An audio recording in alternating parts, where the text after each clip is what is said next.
Guys, I got a special guest on the podcast studio right here inside the house of Man of War. Marit Moon is here.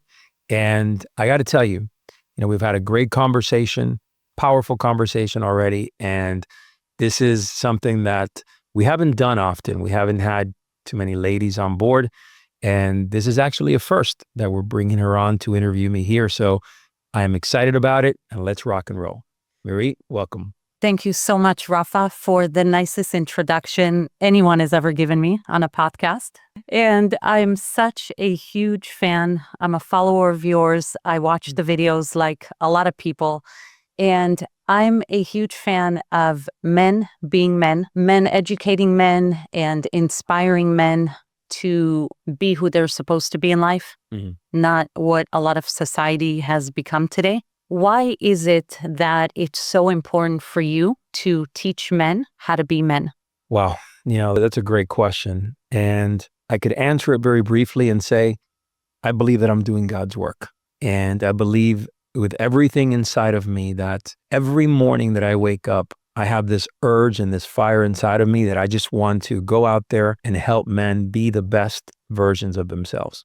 But to make this a little bit long-winded, I believe that we've lost a warrior culture within men, right? That warrior sense, that warrior spirit, how men have now just kind of, died down and simplified their lives to a point where they don't exert themselves, they don't push harder, and they're seeking comfort. So for me, I feel so strong about that. And I feel that every man should be a leader of his home, be able to lead not only, his business, but his family, and just be a solid man across all fronts of his life. You just came back from Guatemala. Yes. And you did one of your famous crucibles. Can you tell me a little bit about any part of it that isn't confidential? I've seen some of it on social media, but can you tell me more about what it's actually about? Yes, the Man of War Crucible is been around now for almost 10 years, so it's unbelievable. And it is a powerful, transformative experience for men. Now listen, there's a lot of man camps out there that all they do is haze men and try to push them or whatever. We do some of that, but that's not the essence of this rite of passage. The Man of War Crucible, really, we've taken a lot of elements from the warrior cultures, how they trained. The Knights Templar, the Samurai, the Spartans. We have developed some specific challenges, we call them confidence challenges, that push men beyond their fears. We put men in very precarious positions, very difficult positions to get out of, and we give them the opportunity to start leading in these difficult situations. And through this leadership forge, it's almost like they get broken down to a point that the only way to continue pushing forward is to start rebuilding. And so they start rising up. And once they get over that sense of broken, they start rising. And that's where the power is in the crucible. So it is transformative. We have so many testimonials. It's just life-changing. Every crucible is very different. So it's a very hard, challenging, physical, but also mentally exhausting rite of passage. But let me ask you, and of course I'm asking you as a woman, you're hardcore. You were law enforcement for 20 years. You were SWAT. You're Cuban. You're a very alpha man. You're taking on all sorts of men. I, as a woman, or I think women in general, we feel bad when somebody's broken. We give sympathy. Sure. I would be afraid, what if that guy's going to have a heart attack? It's too much. Like, your experience lets you be alpha. Not everybody is. How do you know how far you can push a man before something bad could happen to him? Is there a limit? So we've done this so many times over and over, and that we're always watching for that point where a man is just, kind of in that brink of, if he gets pushed too far, something could happen, right? We're always watching that. We have medics, we have tactical trainers that are watching this all the time. However, we don't get that often, right? There is so much left in the tank. Most men think that when their mind gives up, that's it. Physically, they can't do it anymore. But that's a lie. That's realistically, when your mind gives up, especially if you are, soft-minded, it is so resilient. Your body has 30, 40% more in the tank. So we try to push them incrementally so they can get confident, right? And they're like, okay, well, I can push this a little bit more, and then a little bit more, and a little bit more. And, we have systems in place that, we have medical checks, we make sure that they're hydrated and all that. So from that physical perspective, now from the emotional perspective, which is maybe, what you're talking about more, where these men are, they're broken. I'm going to tell you something, and this is very, very powerful. When a man goes back to his cabin, and we take phones away now, but we used to let a man call his wife at night, when they're already going to bed or whatever. The moment that he picks up that cell phone and calls his wife, let me tell you what happens on the other side. Honey, we love you. You don't need to do this. There's no need for you to continue this process. We don't want you to hurt. We don't want you to go through this difficult thing. And no matter what, honey, we still love you when you come home. Typically, the man the next day, that next morning, he's out. Wow. He's out. I can tell you stories right now that still bother me at my core. So if you don't have a strong woman behind you that understands that a man needs to go through this type of forge to realize his identity and his ability to forge, because with that comes love, compassion, understanding, leadership at an entirely different level. And we've seen it over and over again. So yeah, it's transformative in that. But when a woman is part of it, she has to be strong in understanding that the man, you got to give the man some tough love. It's not just always, that soft kind of love. But do you think that it's women that need to give men that kind of tough love, or it needs to come only from other men? It always should come from other men. But women need to say, like in the old days of Spartans, let me tell you how it went. It said, you come back with that shield or on it. That's a Spartan way. There's a saying like, you come back with it or on it. That means that the woman that's sending her warrior to battle, there's two ways that warrior is going to come back. Either he's going to come back with his shield because he won that war, or he's going to come back dead on his shield. But he never loses sight of that shield, right? Listen. In the history of mankind, has there ever been really, truly successful men without strong women behind them?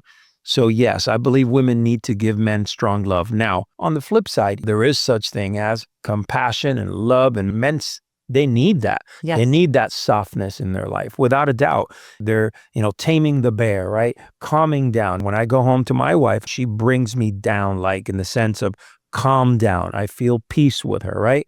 But man, when it's time to fire up, she's like, you go out there, go wolf hunting, and you're 100 miles an hour. So yes, strong love has to come from women every once in a while. I love that. I never thought about it that way at all. I thought our role is just mostly to be soft with men. It's a good viewpoint. Yeah. How much of your strength as a man do you think comes from believing in God? A lot. I would say probably most of it. Man of war comes from the Bible, Exodus 15:3. The Lord is a man of war. The Lord is his name. That's what brought me to this. I studied Zen Buddhism for many years. At one point in my life, I said I was searching for something, to find something. I've been a Christian all of my life, and I never lost my Christian ways, But the connection with God sometimes is a little deeper than just praying, than just listening to music that uplifts you. It's deep, and I will tell you that I have gone deep. There has been times where my life has been going through very difficult times, and I have literally sat still for hours at a time, in contemplation. We've gone through different fasts. And I love the Jewish faith because they live that and breathe that, especially on the Sabbath, right? They live that, and nothing is taking that away from them. So I align very much with that. And the fact that everything that I do, I always, with my kids and everything, I do it for the glory of God, right? Everything is done. One of the things that we have inside the Man of War Society is we serve for a higher purpose. We serve for something greater than ourselves. And that's it. For me, it's God. I serve. Every man, I believe, has a sense of servitude inside of him. That's mandatory across the board. Every man must serve in some way, shape, or form. And to me, I'm in the service of God. So yes, it's a big deal in my life. It's very inspiring. And thank you for what you said even about Judaism, because it's not a topic I talk about often on podcasts. As an Israeli Jew, I definitely encounter a lot of anti-Semitism for no reason, right? Mm-hmm. Just as a person, I'm not my government. I'm not the government of the United States. I'm just a person that doesn't cause harm to anyone. Sure. But because I'm very conservative, a lot of the celebrities and influencers that are both PR clients and that I interview are Christian.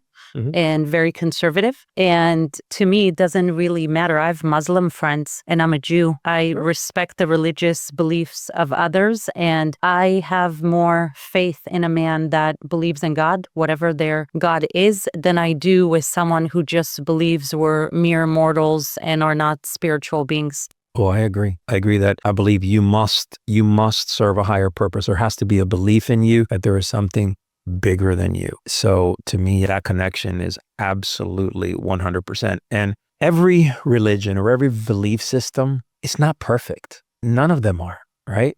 When people claim, perfect, Christianity perfect, Taoism, Zen perfect. No, being a Muslim perfect. No. There are things to every religion that are not perfect. And me, like you believe in and you have your beliefs and I respect that wholeheartedly. And there is never an issue. I've never come across someone that I say, well, you're not aligned, because if you really look at it, most religions are connected beliefs. They're connected. They believe in a higher purpose. Yes. They believe in doing good and doing the right thing and being good. I mean, that's what it's about. Essentially, that's what it's about. 100%. Do you think that part of your power and success in life comes from having an amazing wife? Oh my, yes. My wife has been so important in my life in so many ways. And I could tell you that before her, I was a different man. Because of her now, I have changed completely. She's very strong in her faith. You talk about acts of service. That's how she shows her love. I mean, she gives all of herself to me and to our kids and to our way of life. And she is smart. She's a lion. Not only is she beautiful and smart, and everybody that meets her loves her, she just gravitates to just that goodness, brings out that goodness in people, and everybody opens up to her. That's the beautiful thing, because they can confide in her. Seeing that and her guiding me along the spiritual path of Christianity and getting closer to God and in our life, it has made me a very, very strong man. Yes. So would you say that men who have a good woman by their side and they're faithful and loyal have an advantage in life as far as success and happiness goes? Yes, I believe wholeheartedly that a man who is faithful, loyal, who really goes beyond that, a man who is really connected in that relationship, right?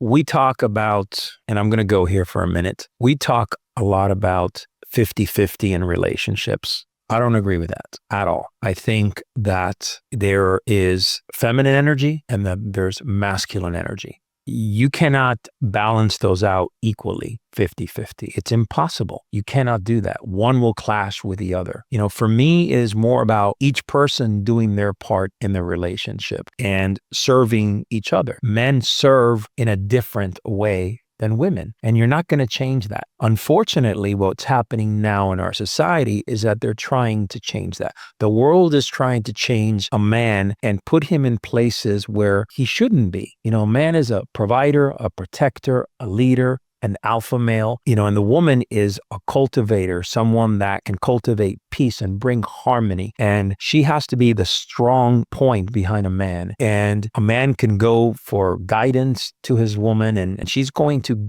speak to him in a way that he can truly understand, right? Because when you're talking about that level of relationship and that level of trust, who else is that man going to trust more than his woman? Now, on the flip side, a woman needs to understand that her guidance to that man is very powerful. So she cannot be thinking just, in her lane. She has to be thinking about the man and the whole relationship and the family, right? So the words that come out of her mouth, like I said, they call her wife, come home, honey, we love you, great. But they're breaking that man down. And it's just because of their own narrow way of thinking. So relationships are, in today's world, I don't believe that the chemistry of a man and a woman is proper and balanced. I think that now it's just everybody doing 50-50, honey, you do this, you do that, you do this, you do that, and it's fine. I don't have a problem with women working, having a career, all that. But on the flip side, you need to be a wife. You need to be and take care of your business as a woman. And the man, the same thing. He's the wolf hunter. He goes out there. You need to take care of your things as a man. But it's different things. It's not like we share that same thing and we do it half and half. No, it's more, it is her duty as a woman and it is my duty as a man to bring my game to our relationship, every day, really. Now, you have an extensive background in law enforcement, 20 years, SWAT. I mean, you've done a lot. It's not that you were just in one area of law enforcement. Did you love it? And how did that experience contribute to your success today as a business owner, as a husband, as a father? Because, I see law enforcement getting bashed a lot in today's woke society. I come from Israel, where it's very respected. I also come from a family that served in the military, and I've been doing disaster response for 20 years. Wow. So I've worked with a lot of government, military, everything you could name. Mhm. And I have a lot of love and respect for police and men and women in uniform in general. That's great. Thank you. Do you see that part of your life in some way contributed to who you are today and the success that you are? Yes, big time. It's almost an advantage, isn't it, as a man? Yeah, it's kind of, my law enforcement career was a career that I can look back to and be very proud of it. I did a lot of things that many cops would never get to do, right? I was part of, most of my career was narcotics, undercover. I was part of several, federal task forces, including DEA and Pacific Task Force that President Obama put together, which was the Multi-Agency Diversion Task Force. And I had a great time and I learned so much. I was a police academy instructor for 13 years and loved it. It was so nourishing to my soul because I felt like I was giving back. So those 19 years of my life were transformative for me. But if you know my story, you understand that I lost it all because of that, right? Like it was, I went from being a Wall Street broker making $1 million a year to sitting down in front of my brand new wife and saying, hey, you married a Wall Street broker, but I want to go do something now and save the world after 9/11. I felt like that push, right? I felt the energy. I felt the conviction in me that I wanted to do something. But it was a season in my life that I needed to change. I needed to become the man that I am today through that process. And yeah, I went from $1 million a year to $34,000 a year. I lost it all, lost my house, lost my cars. I mean, it's a story that, a lot of people want to hear about it, but man, it's tough every time I say it because I gave all that up. My family went through so much, but I never, ever for one moment, let them go. I was there. I figured it out. My entrepreneurial spirit somehow figured out a way to build a company through the process. And, we are here out the other end, stronger, better than ever. Wow. I didn't know of it. That's amazing. Yeah. Something that for whatever reason is always polarizing when I bring this up on my social media, and it's daunting to me why this is even a polarizing topic, is marijuana and microdosing today and psychedelics. Now, I always say I'm not a Pollyanna. I did a lot of drugs in college, not beyond college, but I did drugs. I get it. I still think it is so harmful. I don't care if you're young or old to do any type of street drug, including marijuana. And I'm not making people wrong. I have so much compassion for that. People are hurting. They don't have solutions. They don't feel good. They have trauma from the past. I led many recovery programs in jails around Florida with male inmates. I understand. But I still say that marijuana, psychedelics, any type of drug is so harmful to your mind and body. And you have a similar viewpoint to mine. Mm-hmm. A lot of people I interview might think, well, it's okay to smoke at least marijuana once in a while or do psychedelics. What's your viewpoint on drugs and why? X out drugs. There is no room. There is no gray area. There is no, hey, it's just marijuana. Psychedelics, microdosing, brownies. None of that. I mean, it's anytime you're putting something in your body, and it's my opinion, and I stand by it. It's, you're just trying to alter, certain things in your body, certain feelings, certain senses. And really, it's almost like marijuana. A lot of people look at it from a perspective that it's just that, It's just marijuana. We're good with it. Unfortunately, I have seen people very much in terrible situations, high driving cars. People say, oh no, it gives you a better way. No, your reactions slow down. Okay.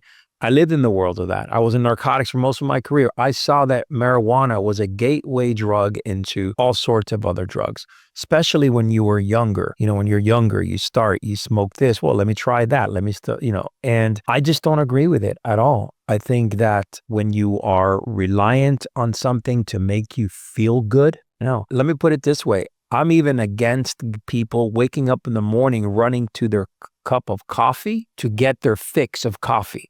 I'm like, if you can't be without the coffee and you're so dependent on it, I don't know. You're not there yet, right? Because I love coffee, don't get me wrong, but it's not something that I run to every morning. I get up, I do my things, whatever, and that's a second thought. But there are people that wake up to coffee. That's what they want to do, wake up to coffee every day. Same thing with marijuana. They got to get when they get home from work. It's about relaxing. It's about this or whatever. Not for me. Whether it's gummies or whether it's, brownies or whatever, I don't feel that that's something that people, especially men who are leading their families, should do ever. No, that is not a thing. So me, my family, my wife, and with our kids, that's not the game we play. That was so perfect.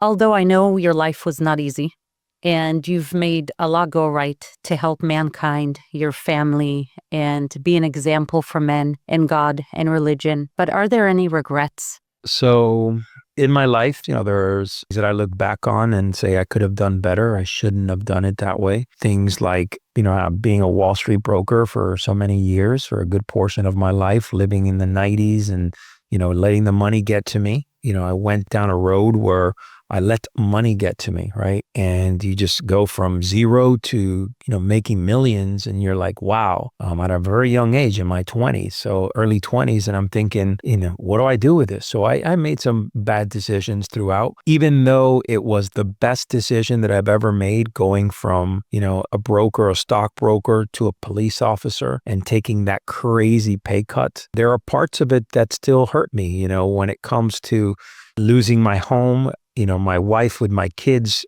it's difficult. We lost our home and then we were bouncing around from house to house, renting every year. And it was not the life that I dreamt of giving them. So I regret that, a lot of the growing up. I also regret parts of, in law enforcement, I wasn't able to be home in every holiday. So I miss some of my kids' birthdays. I miss some of the holidays. So I do regret some of those things. However, if you were to ask me if I would do anything different again, I would tell you wholeheartedly, no, this is the path God put me on.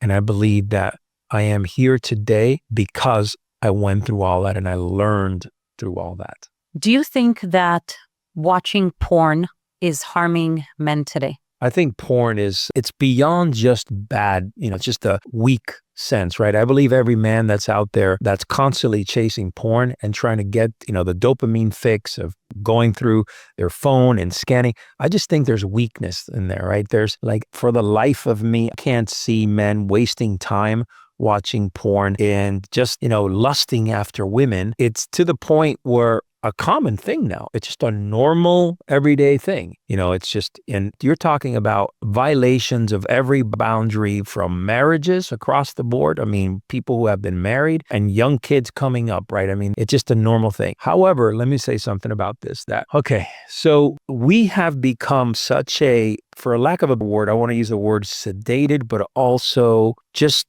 to the point where we don't have the same type of testosterone as men like we did before, right? And the reason for that is because you have porn at your fingertips. You have Instagram where you're seeing, girls and basically naked, you scroll. You are being bombarded by these constant dopamine hits of women. So what happens is that it brings you into a state of just kind of there is nothing there, right? You have no energy, you have no testosterone. When you see women out in the wild, like in a beach or whatever, when I was young, it was girl in a bikini, that was a big deal. You would, wow.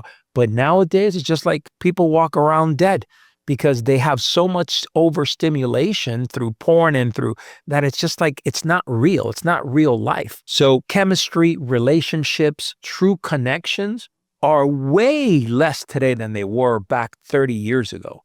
without a doubt. Now it's just, you have your dating apps, everything is just digital. You're in a digital world. So I think that men are being broken down by porn. I think that it is just a road that it's almost impossible to come back from, because once you stick these images and these things in your head, it's almost like you're almost raising the bar at such a high level all the time in your mind. Like, you think how sex is supposed to be this way. Oh, all this. But, it's the personal connection with someone doesn't exist anymore. It's just like a completely different world. Now, I will say one more thing. I think women have a huge fault in this. I think women, especially with the OnlyFans and things like that, and I understand that it's been around for thousands of years, okay? I understand that there's always going to be women selling themselves for men, okay? I get that part. But the way that it is now, when you have young girls in their early 20s going out there, and you have grown men paying, I don't even know what it is, but whatever. I assume it's subscriptions to these things. And it's just to the point we have become completely detached from reality. And I think porn is probably one of the biggest poisons that we have today in our society. 100% agreed. Do you think that somebody could actually have a real relationship with God while being addicted to porn, doing drugs, and not living an ethical or moral life? Oh boy, that's a tough one, right? Because I don't think they mix, right? I don't think. On the flip side, from a Christian point of view, we are sinners, right? But, and this is going to piss people off, okay? But I'm going to say it straight out, because I think that's just the people that hide behind the, Jesus died for us in the cross, right? They hide behind the part of being, oh, we're sinners, so we're okay with going out there and committing, adultery, or, watching porn and doing all these, being pedophiles, who knows, right? They almost say to themselves, I'm okay because, Jesus, God will absolve me from my sins when I quote unquote repent. That mentality is a bad mentality. I don't agree with it. I don't respect it, and I don't believe in it in any way, shape, or form. You want to model yourself after God. Remember that, at least from the Christian side, that God created us in his image. And as men, we must step up. We must live that life. We must be strong in our way of not just being a good man, but we must be strong in our way and how we live our life here in this planet. And that connection with porn and faith, no matter how much you try to sell it to me, it's not there. 100%. Do you think that OnlyFans and women in porn today are partly the result of fathers not being real men? Oh, you nailed it. I mean, that's where it stems from. Absolutely 100%. You don't have to go too far. You'll see that, at this point, so many homes are fatherless. And they're just increasing, and it's sad. And there's no guidance at home. And maybe some of them have fathers, but they're just not real men in the home. I read it the other day that I think it was 32% of the houses in the United States were fatherless. The 32 were one of the two. But I say, well, I call you on that statistic because I believe that there's probably over 75% of those homes that may have a man living in those homes, but they're not real fathers. Big difference. And you can see it. I mean, these girls that are 21 years old going into OnlyFans, oh yeah, I'm going to make millions of dollars, showing my body, doing all sorts of weird acts, who knows? And I only heard of OnlyFans maybe 3 years ago, something like that. At first, I had no idea what it was. And then people started talking about it, and I'm like, is this even a real thing? And I just think that the porn industry is a very, very wealthy, it's billions of dollars industry, right? So you're going to be fighting an uphill battle there. It's better to treat your army at home to be good people, to live good lives, than it is to try to go run and shut those people down. Spot on. And I'll tell you how accurate that is for me. I grew up in a house that had both parents, but definitely grew up in a rough kind of childhood, a lot of violence. And then I carried that kind of toxic upbringing, whatever you want to call it, without getting into any details, into then being an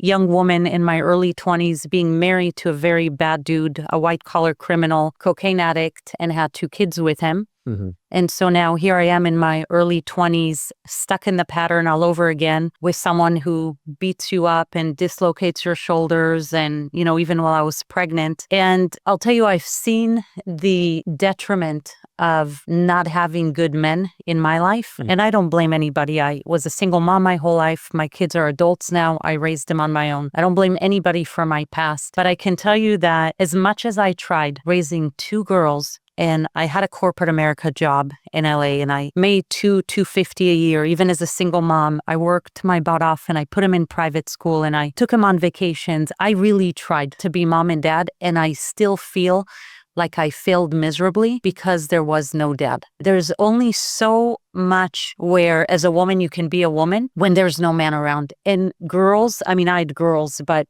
girls for sure need a dad, not that the boys don't. And I can tell you that my biggest regret in life is that I didn't remarry when they were children because I was too picky or I was too busy working or whatever the reasons were. Looking back at my life, men are so important and valuable that I would have been better off marrying a not the most spectacular guy in the world. Mm-hmm. He could have even been boring, whatever it is, Mm-hmm. but having a good man in my life and for my children to have had a good male figure while they were growing up. So I've seen the result of not having had a good upbringing, marrying into that, then raising kids without a man. And I can tell you, I'm a pretty powerful, strong woman. No matter how hard I tried, I just couldn't give what is required that a man would give a family. Well, that's, look, you experienced it firsthand. And I think that most women would say we want a man in our lives to, guide and help and especially when you're raising kids. Yeah. I think that there's a different effect. It's a different frequency when there's a man at home, without a doubt. And a good man. Yes. Yeah. Because men have, it's funny, all sorts of frequencies. And you would think that after my life, I would be jaded about men. But no, I know that most men out there are amazing. I picked the wrong one. I was born into the wrong kind of situations. But 99% of men that I meet out there are all amazing, care for their families, care about children, care about women. It's very rare that I even run into toxic masculinity, as they say. Mm-hmm. And I think that a big part of that is the woke movement, drugs, porn, and maybe those men that didn't have a good man raising them when they were growing up. For sure. Yeah. For sure. I think father figures, especially over the last 30, 40 years, this is what you're getting now, right? Because a lot of men drop the ball and their sons are not leading in the masculine sense at all. So for me, my goal is to have my kids lead from the front, be masculine men. And it's not easy because society pushes back on it all the time. And it's like, Dad, you're so old school. You're so old school. That's what I get, right? Like, old school. I'm old school. Well, yeah, I'm old school. But I believe that a lot of the principles and the foundations that old school brings are very, very valid today. And I wish you would learn them. It's funny that when I talk about masculinity and when I talk about manhood, it's almost like people, they're like, what are you talking about? Like, what are we talking about here? It doesn't connect with them wired to even understand what that even means. They're so out there in the world of just living a life like with video games and, and digital media, everything in the digital world. They don't realize that eventually, if they want to build a good relationship and have a marriage and have a family, they need to step up. I love that you ended with that. To me, men that are watching porn, using drugs, not being men of God are hurting, no matter how they manifest it, whether it's with violence or toxic masculinity, they're hurting. If you could give any man out there advice that is suffering, because really if they're watching porn, doing drugs, not taking care of their responsibilities, they're suffering, they're hurting, and they're doing all that stuff to mask the pain underneath. And since you've conquered your demons, if I may state it that way, what advice could you give to men out there that want to be better men and are having a hard time? Number one, you're not going to do it alone. You're going to have to do it yourself, but you're not going to do it alone. You have to get around people that will inspire you, bring forth the best in you, hold you accountable, push you, drive you, and people that are maybe one step, not 20 steps, one step ahead of you, where you can connect and say, yes, I can take that next step, because I believe that who you are around is a direct influence on how you carry yourself through life, without a doubt. And those men that say, I don't have any friends, I say, well, go get some. There's no excuse. Oh, I'm a loner. You're not a loner. What you are is maybe you need to work on your social skills and go out there and shake hands. Proximity is king. Connect with other people. All it takes is one person that you connect with, and that will change your mind completely. Your circle becomes your fire, your driving force, right? And it doesn't have to be a circle all about, oh, I'm a victim. That's talking about. It's about being in a circle where people will push you, hold you accountable, and challenge you. And almost to the point where you'll get a smack in the face every once in a while and say, hey, this is not where we're going. This is why the Man of War is so important, because these are the circles that we have. Men are pushing each other. There's no gray area. All right. It's either you're going to start moving, progressing, changing, reinventing yourself in your life, or you're going to sit and just wash away being a victim.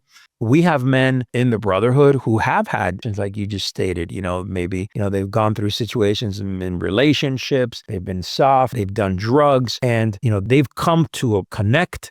And they said, you know what, we want to take it to our next level. Let's go. They enter the crucible and they go through the training, and they just reinforce the fact that, those decisions that they made to change are there. They're positive, and they can keep them forever. They don't have to go back to the old man that they were. Wow. And if you were to give women advice about how to support men so that they can be in their role as men, what advice would you give women? Two extremes. Watch this. Ready? Cultivate peace in their home. Number one, when a man comes home, cultivate peace for him. Show him respect. I'll tell you right now, there is nothing more important in a man's life than his woman to respect him. They may not say it, they may not talk about it, but a woman's respect is critical. As a matter of fact, I go even farther than that. If your woman does not admire you, like looks up to you and talks to people about you, this is my hero, you're doing something wrong. That's just the way my philosophy. And men are like confused about that. No, that is my philosophy, and I believe it with every ounce in my body. On the flip side, that's the respect side. On the flip side here, women need to be strong with men, and especially strong women with strong men. There's a great chemistry there, because a woman could push a man to levels that are way beyond what he ever even thought about. And you do that in a way that is powerful and dynamic. And, you do it with love, but you also do it, we talked about tough love. When a man sees that in a woman, that there's tough love, there is fire there. There's like, my woman wants me to do this, I'm going to go out there. Listen, in the old days, you go back to the gladiator days, men used to go to war and battle for women, right? Like they used to fight for the woman. That's the mentality that you should have as a man. This is my woman. I'm going to go out there. I'm going to fight for her. I'm going to protect her. I am going to make sure that she has the best life possible. And in return, she's going to give me this, right? And that's the balance right there. So women, be soft, nurturing, respectful, but at the same time, give him a kick in the ass when he needs it. Love that. Is there an age for boys that is too young to already give them training as how they should be as men? No, I think you start early, very, very Toddlers? early. Yeah, even toddlers. I mean, my kids since little. I mean, it's and remember, you're not always necessarily teaching by telling, but you're always teaching by showing. One of the things that I teach in my young man's that, it's the father, the way that he conducts himself speaks louder than his words. Yep. You can tell kids all day long, do this, do this, do that, do that, but I'm not going to listen. Even teenagers, that's even worse. It's about how you conduct your life, how you conduct your business.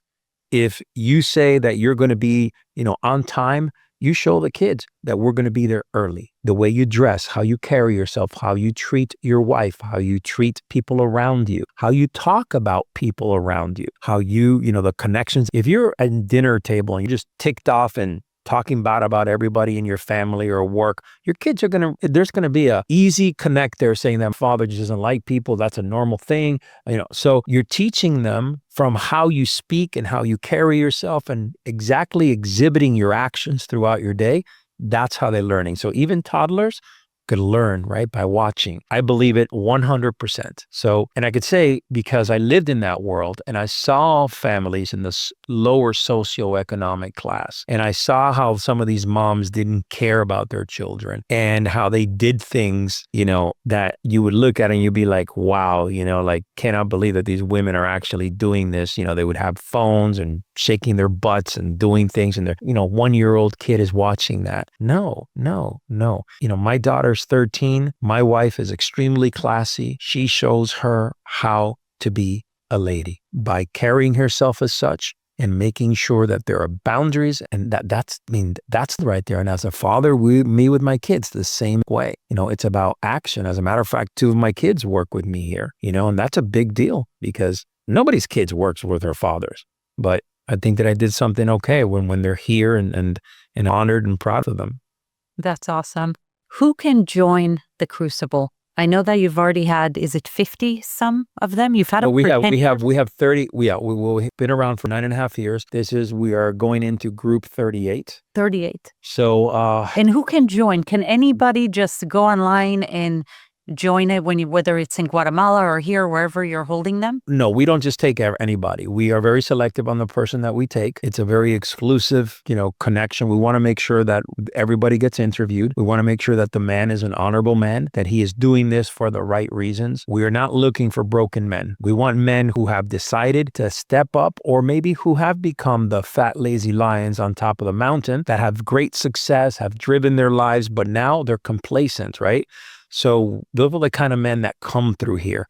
And that's where, our interview process is very specific. There's a lot of people that are interested in this. I mean, we get hundreds and hundreds of messages and leads every single day, but we have to go through them. Make sure that we qualify the right people to come through this process, because in the end, it's the quality over quantity. That's awesome. Yeah. And where do you see yourself in 10 years? Well, I believe that Man of War as a brand has been growing very quickly here. We have now expanded into Latin America. We are expanding into Europe. We're expanding into the Middle East. Those are our goals, and into Spain, and in that area, Spain and France and Germany, specifically in the European market, and then take it into Asia. So we want to take this worldwide.